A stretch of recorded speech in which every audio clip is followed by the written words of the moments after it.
Today is Thursday, March 23rd. Giving a little update of the aquariums. This is my new shaker, 44 gallon. Has argonite sand in it, which has a lot of calcium carbonate, which will lead to fogginess for a while. This flashing is lightning mode. I'm sure the fish are going to love it. So my 10 gallon, I actually have this to test out these rocks to see if they're safe, and I have a little male beta somewhere in here. So I'm just kind of building this up. I was going to do it as a quarantine tank, but so I'm definitely going to turn it into a breeder. I just haven't decided yet. So over here, we got the other three. This 20 gallon is doing absolutely fantastic. The numbers are great. The fish are happy. There is no sickness. It's been stable for many days, many days, weeks. Everybody's very happy. The plants have recently just kind of gone through the roof. This side was sparsely populated compared to this side. On this side we got the lily coming up. That's just great. Everybody's just happy here. And then the 5 gallon, the original starter, this has been very exciting. Underneath this rock is where the pygmy corydoras live. And I was worried that maybe they had a die-off. They all kind of disappeared. And I'm like, what the heck? See, some of them are back in the corner there. They do like to school. And I had, I think, 10 or 12. Anyway, I was looking at it last Saturday night, and here are half a dozen smaller ones that are not part of the original one. And I now am a father of pygmy corydoras. And then speaking of father, somewhere in here is a little salt and pepper platy. Now over here is the 10 gallon. This is a mixed bag here. Once again, everybody's happy. I use a lot of extra filtration, a lot of oxygen. Corydoras are happy, all the fish in here, except I have lost 5 plecostomus in this tank. This tank is a pleco killer. All the numbers are fine, all the other fish are fine. There's nobody here that eats plecos. They start off just great, and at about 1 to 2 weeks, they're gone. So I'm now going to go into algae eaters, because I obviously need some that are non-plecos. I'm going to experiment to find who's hardy, and I don't know what's killing them.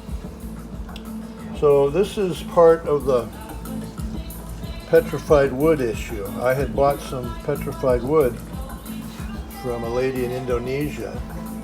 Beautiful stuff. I don't have enough light on, but that's all right. And put it in the big tank. And I got a new batch from her yesterday, and I boiled it in water to sterilize it, and suddenly the water turned turquoise in color. Let's make the water turn green. So I realized that these had been dyed. I'd been warned that that was a common occurrence. So that being said, this is one of them that I took out of the tank. And, there's a lot of green in it. That's the dye, which appears to me to be a copper, a subtype, whether, I don't know, copper sulfate or hydrox or whatever. So over here is the big guy. And we got a lot of adventure about this guy. Got the light up here for these. I got a lot of plans for what's going to go on up here. Down here we've had a pretty traumatic experience this week. I bought 8 rams, German blue. No, they were a special breed, something blue. And one guy started methodically picking each one off. And it was down to just a couple of them and him. And I had this other ram, the gold ram, in the other tank that had also killed 4 of her brothers and sisters. So in my infinite wisdom, I put the mean gold one in here thinking she would mellow out the bad guy. Well, she ended up killing everybody, including the bad guy. She or he, I don't know. So I took out the big chunks of petrified wood that were polished. This is all petrified wood here. And it's looking pretty good. I'm going to do some major landscaping tonight. Now that I took the huge pieces of the petrified wood out, I got all kinds of area here. So I'm going to completely renovate what's going on here. So yeah, having lots of fun, getting lots done, spending a lot of money. I'm going to be moving this grass over to here. This part is where the pellet food comes down. We got current coming here. The pellet food comes straight down and out. And so this is the main feeding area. I want to clear a little bit of those out because I want to kind of fill it in here and leave this all open then along here for feeding. And then that also makes it convenient to vacuum if it gets dirty. I do tend to overfeed because, as you can see on my other tanks, I overpopulate. So I compensate by over filtering and over oxygen. So anyway, things are really looking good. Oh, I did the lights up a little bit. I got a couple extenders.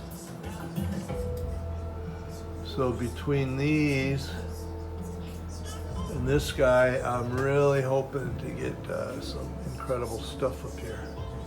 This tank has become more of a plant home than a fish home to me.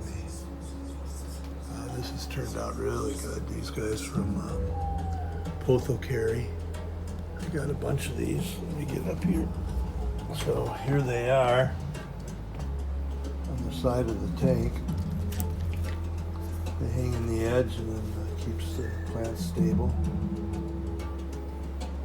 Here's the extenders I got today. So we got all kinds of light coming out here for these guys along here. I think what I'm going to do is get some aquatic pots, I'm not sure what the real name is, and then put like rocks in it and then have the plants be floating along in there with their roots dangling into the water. So yeah, it's been this is where we're at tonight. So hope you enjoyed the review of where I'm at, and see you next time.